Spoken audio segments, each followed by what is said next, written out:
Begitulah tuan-tuan, bila kita belajar kitab Ihya ini, mau tak mau kita sebenarnya akan belajar kitab-kitab Imam Al-Ghazali yang lain, dan juga kitab-kitab karangan orang lain. Contohnya kitab Bidayatul Hidayah. Bidayatul Hidayah ni Imam Al-Ghazali dia karang yang basic. Lepas tu baru dia karang Ihya Ulumuddin. Maksudnya isi Bidayatul Hidayah ada dalam Ihya Ulumuddin. Kita belajar Ihya, dapat kitab Bidayatul Hidayah. Kemudian kitab Minhajul Abidin. Lepas Imam Ghazali dia karang Ihya, Bidayatul Hidayah ni kitab bawah. Orang-orang Ihya ni kitab tinggi. Jadi orang bawah ni susah nak faham, dia bagi ringkas, dia karang pula hak tengah-tengah. Minhajul Abidin. Kalau kita belajar kitab Ihya, automatik kita belajar juga kitab Minhajul Abidin. Dah dua kitab lah. Apabila kita belajar kitab Ihya, kita juga sebenarnya belajar kitab Siyarus Salikin. Sebab apa? Kitab itu ialah ringkasan kepada Bidayatul Hidayah. Kita juga sebenarnya sedang belajar kitab Hidayatus Salikin, sebab dia itu ringkasan kepada Minhajul Abidin. Dan kita juga sebenarnya sedang belajar kitab Bimbingan Mukmin, ringkasan Ihya. Tazkiyatun Nafs, ringkasan Ihya. Mutiara Ihya, ringkasan Ihya. Berapa kitab lah kita belajar tu?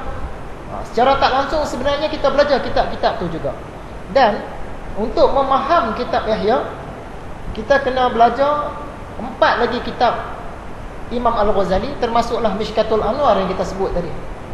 Kalau tidak kita baca Ihya, rasa tak boleh nak faham apa Imam Ghazali cerita. Baca selalu baca dah, tapi tak boleh nak faham. Rupa-rupanya kita tak faham.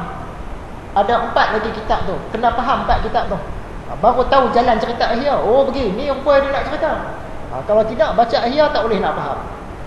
Iaitu kitab Al-Munqis, kitab Risalah Laduniyah tentang ilmu laduni, kitab Mishkatul Anwar, dan kitab Kimia As-Sa'adah.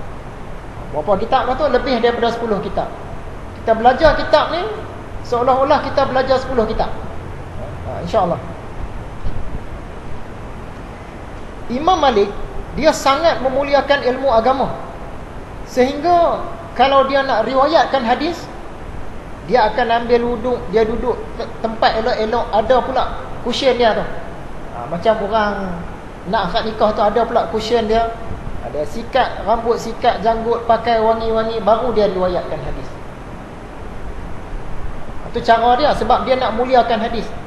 Adakah ini bid'ah yang berdosa? Sebab sebahagian orang kata, zaman Rasulullah dulu kalau nak cerita hadis, zaman sahabat dia cerita terus je. Tak kira dia tengah pakaian macam mana pun, orang tanya dia cerita terus. Yang Imam Malik ni dia teruk-teruk pula dah. Bila nak cerita tentang hadis, nak kena mandi, nak kena pakai wangi-wangi, nak kena bersugi semua. Ini bid'ah dah ni, menambah-nambah. Bukan bid'ah, dia nak memuliakan hadis Rasulullah. Ni kita kena faham. Bukan semua benda yang orang zaman dulu tak buat, bila kita buat terus bid'ah yang berdosa. Dia tak. Kata Imam Syafi'i, aku melihat Imam Malik ketika ditanyakan kepadanya 48 masalah, maka dia menjawab 32 dari masalah-masalah itu saya tak tahu. Orang tanya 48 soalan, 32 soalan dia kata saya tak tahu. 16 soalan dia jawab. Ini menunjukkan dia satu orang yang sangat berhati-hati. Begitu tawaduknya, begitu berjaga-jaganya dia. Perkara lain yang kita sentuh, ketika Khalifah Harun Al-Rashid, dia nak kuatkan pengaruh dia, dari segi politik lah, nak kuatkan pengaruh dia, dia minta Imam Malik ni ikut dia punya tour tu, dia punya jelajah tu, ikut dia sekali. Dia nak kuatkan pengaruh dia khalifah, tapi nak kuatkan sokongan rakyat ni, dia minta Imam Malik ikut dia sekali dalam dia punya jelajah. Dan Imam Malik ni dia bawa mazhab dia lah, mazhab Maliki. Kata Khalifah Harun, aku nak ajak kamu round sekali, dan kita nak guna kitab kamu saja, kitab Al-Muwatta tu. Nak guna satu mazhab saja. Sepatutnya Imam Malik seronok lah. Seluruh dunia Islam nak pakai mazhab dia aja, mazhab lain tak mau pakai dah. Tapi Imam Malik ni, dia satu orang yang berhati-hati, dan dia pun merendah diri. Dia kata, adapun membawa manusia kepada kitab Al-Muwatta, kitab dia tu, tak ada jalan kepadanya. Kalau nak pakai satu mazhab ni tak boleh. Sebab apa? Sahabat Rasulullah dah tersebar ke merata tempat, dan masing-masing negeri dia ada ilmu dia sendiri. Okay, dia tak boleh nak kata satu dunia Islam pakai satu mazhab je. Tak boleh nak dapat. Padahal kalau Imam Malik nak buat, boleh buat dah. Sebab Khalifah Harun al-Rashid, dia akan perintahkan seluruh dunia Islam pakai satu mazhab, mazhab Maliki. Tapi dia tak mahu. Dan dia kata pula, dia petik satu hadis, walaupun sanadnya daif.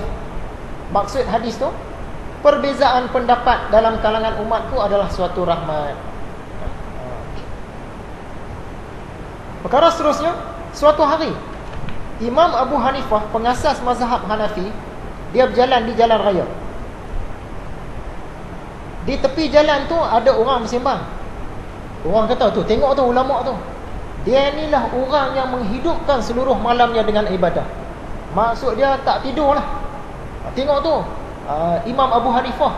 Nak tahu dia ni orang macam mana? Oh, dia tu malam memang tak tidur, ibadah saja. Imam Abu Hanifah dia dengar, dan dia rasa tak sedap hati. Sebab apa? Dia bukannya seluruh malam dia menghidupkan malam. Dia buat ibadah tu sebahagian daripada malamnya. Tapi dia kata, aku malu kepada Allah, sebab orang ceritakan tentang ibadah aku yang tidak sebenarnya. Dia buat ibadah bukan seluruh malam, tapi orang duk sangka dia buat ibadah seluruh malam. Bila sejak hari itu memang dia hidupkan sungguh-sungguh.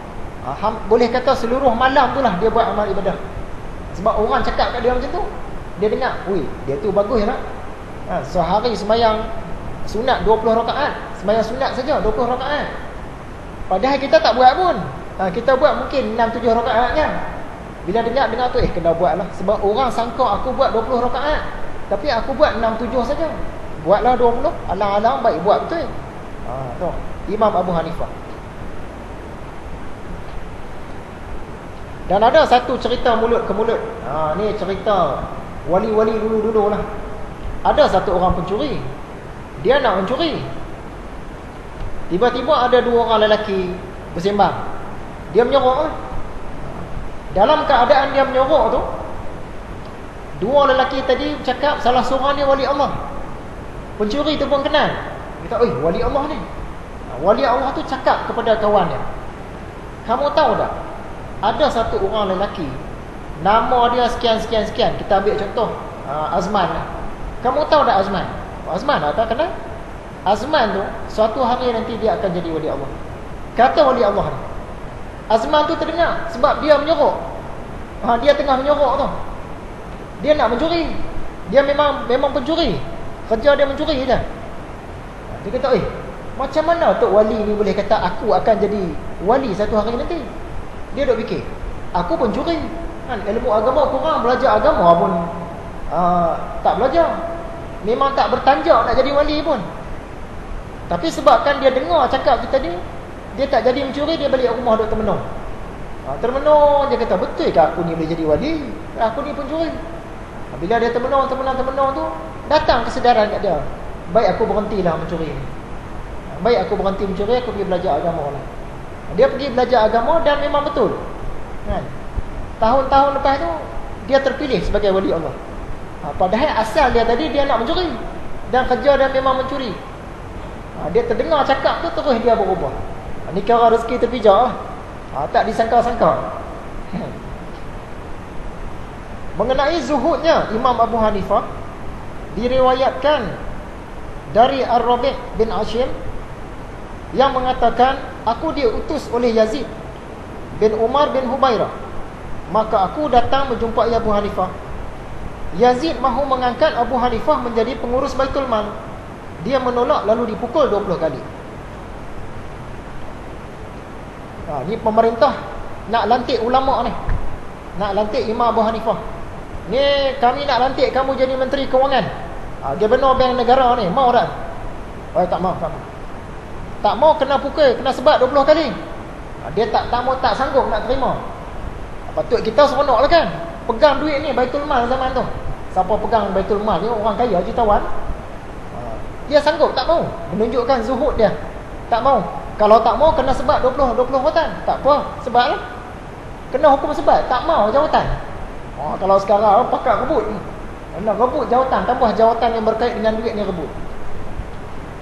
Jadi itulah perkara-perkara antara yang kita sentuh dalam pengajian yang lepas. Jadi secara seimbas lalu, tindakan kita yang pertama, kita buat renungan lah. Seandainya kita mati, rasa-rasa siapa lah yang nak doa kat kita. Yang kedua, kalau anak-anak kita ada buat salah silap dengan kita sikit-sikit, kita kira maaf, kira ampun lah. Kalau mak bapak kita pun kira maaf, kira ampun lah. Sebab apa? Dia ada dia punya manfaat tu untuk kita. Sekarang nak masuklah pengajian pada malam ini.